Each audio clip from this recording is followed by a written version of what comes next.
ఆయన చేసిన ఏళ్ళ ఘోరాలు చేశాడండి. మాకు వెనకాల ఆయన ఉన్నాడని ఆ వీళ్ళు ధీమాకెళ్ళి ఏదైనా అమలుపరుస్తాడు ఆయన ఉన్నాడు జగనం అనే లెక్కలో ఈయన అనాశకరం చేశారండి. అనాశకరం చేసి అరాచకం చేశారండి. ఎటువంటి ఘోరాలు చేశారో అసలు ఇంత అంత కాదు.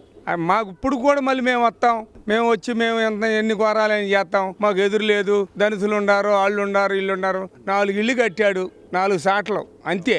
తారు రోడ్లు చంద్రబాబు నాయుడు ఎన్ని వేసాడు, ఎంత పని చేస్తున్నాడు మన రాజధానిలో. చాలా పనులు చేస్తున్నాడు. నేను వెళ్ళే మన అమరావతి వెళ్ళాను.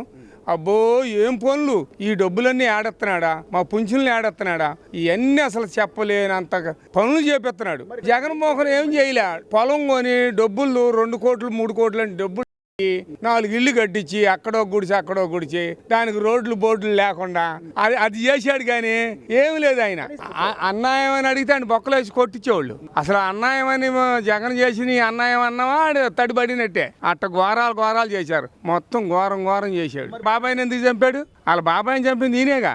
మళ్ళీ వాళ్ళ అమ్మని బెదిరిస్తే వాళ్ళ అమ్మ కూతురు దగ్గరికి వెళ్ళిపోయిందిగా. ఇవన్నీ ఘోరాలు చూసి ఆయన మొన్న ఓట్లు వేయకుండా జనం తెలుసు ఎటువంటి అరాచకం చేయాలో. జనం న్యాయం జరగాలండి.